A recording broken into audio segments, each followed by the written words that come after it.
Honorable Chief Ministers, Honorable Deputy Chief Minister, Honorable Ministers, respected members of the Parliament, respected political party leaders and the representatives. Good morning to everyone present here. Our Honorable Tamil Nadu Chief Minister has convened this meeting at a very crucial time when our rights and voices are under real threat. I'm happy that we have come together to counter the threat of delimitation being pushed by the Union government. As per the guidance of our Honorable Chief Minister, I would like to share the impacts of the proposed delimitation exercise, particularly on the states that have effectively implemented the family planning policies recommended by the Union government. I would like to highlight the 5 important areas in this presentation. The trend in the population growth. Number 2, the history of delimitation exercises. Number 3, the possible delimitation scenarios. Number 4, the impact on states like us. And number 5, the why we need to join hands right now. For decades, states present here have made significant efforts to control and manage the population growth. We introduced policies, raised awareness, and achieved what the nation aimed for, a stable population growth. While some other states continued to experience rapid population growth, we acted responsibly. As a result, we reached the population replacement rate much earlier than many other states. But instead of being rewarded for this achievement, we are now at the risk of losing our political representation. The green line in this graph clearly shows how effectively the states present here have controlled the population growth rate. On contrary, you can see the violet line, the population growth in other states have continued to rise post 1971. According to the Article 82 of the Indian Constitution, parliamentary seats should be adjusted after every census. Accordingly, the number of seats were increased from 494 to from 489 to 494 as per the census of 1951. This was then increased to 522 seats after the 1961 census. The last delimitation was done in 1973 based on the 1971 census, fixing the number of seats at 543, which is right now. To encourage the states that successfully implemented the population control program, the Constitution was amended earlier to freeze the delimitation exercise. The 42nd Amendment, enacted in the 1976, allowed the delimitation exercise to remain frozen for the next 25 years, that is till 2000. When this period was expired, the 84th Amendment was enacted in 2002, extending the freeze for another 25 years, that is till 2026. As we all know, the freeze implemented in 2002 is set to expire. So what will happen in 2026? The 2021 census, which was postponed due to COVID-19, has still not been done. Particularly, it is a strategy to implement the delimitation after the 2026. If they use the post-2026 census data, the allocation of Lok Sabha seats will change drastically. And here lies the danger. States with high population growth will gain more seats, while states like us, we will lose significant political representation. So far, the Union government is reluctant to make any official statement on the continuation of the freeze imposed in 2002. In fact, there are contradicting statements from the Honorable Prime Minister and the Home Minister on delimitation, creating a lot of confusions. In September 2023, Honorable Union Home Minister Amit Shah said in the Parliament that the delimitation process would be implemented and seats would be increased. However, Honorable Prime Minister Narendra Modi, addressing an election rally in Telangana in 2023, said that if the delimitation exercise was implemented, southern states would lose around 100 seats. Meanwhile, Union Home Minister, who recently visited Coimbatore, claimed that Tamil Nadu will not be affected by this delimitation exercise.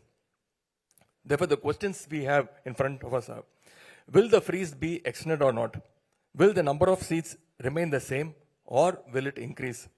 If increased, what will be the number? On what basis the seats will be distributed among the states? Whether it will be done as per the 1971 census or the proposed projected 2026 census. If the freeze is not extended two scenarios are likely to occur. Number one, the union government would do the delimitation exercise by keeping the current 543 seats but redistributing them based on the 2026 census. The scenario 2. Alternatively, the seats may be increased to 848 and then distributed after the 2026 census. In both the cases, we will lose our representation significantly. The scenario 1, for example, if the existing 543 seats is retained and redistributed based on the 2026 projected population, what will happen? I would like to explain this with some data here. Today, the states present here contributes 30% of MPs in the parliament, with a total of 163 seats out of 543 in the Lok Sabha. If the delimitation is implemented, our seats will drop to 133 from 163, reducing our representation from 30% to 24%. For example, Kerala will lose 8 seats, which is right now around 20, they will conclude at 12. 20 minus 12 is 8, which is nearly 40% of their existing seats. In contrast, the number of seats for certain states will increase significantly. In case the scenario 2 happens, if the number of seats is increased to 848, what will we get? We might get some additional seats, but our overall representation will still decline to 24.7% from 30% again. For example, consider the case of Tamil Nadu. If 848 seats are redistributed based on the 1971 census, we should get 61 seats. However, as the projected population of 2026, we will get only 49 seats. Tamil Nadu alone will lose around 12 seats. Kerala will lose around 11 seats. Andhra and Telangana together will lose around 11 seats. And as a team, 7 states present here will lose a total of 44 seats. So what are the possible threats here?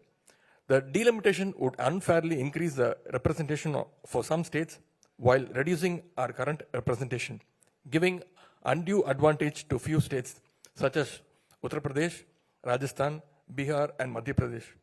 While the 7 states present here are set to gain 65 seats, the above mentioned 4 states will get additional 150 seats.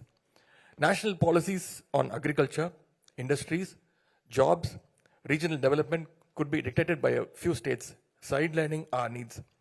The formation of union government would be disproportionately influenced by a few states, significantly weakening the political voice of our states. Therefore, we call this as unfair and unjust move by the union government. This is not just a numbers game, it is a planned attack on non-BJP ruled states to reduce their representation. More seats for states with higher birth rates means our voice in the parliament weakens. If not rewarded, we should at least not be penalized. This move is a direct threat to federal structure. So we must act quickly and we must act together. We must demand on extension of the freeze on Lok Sabha seats based on 1971 census beyond 2026.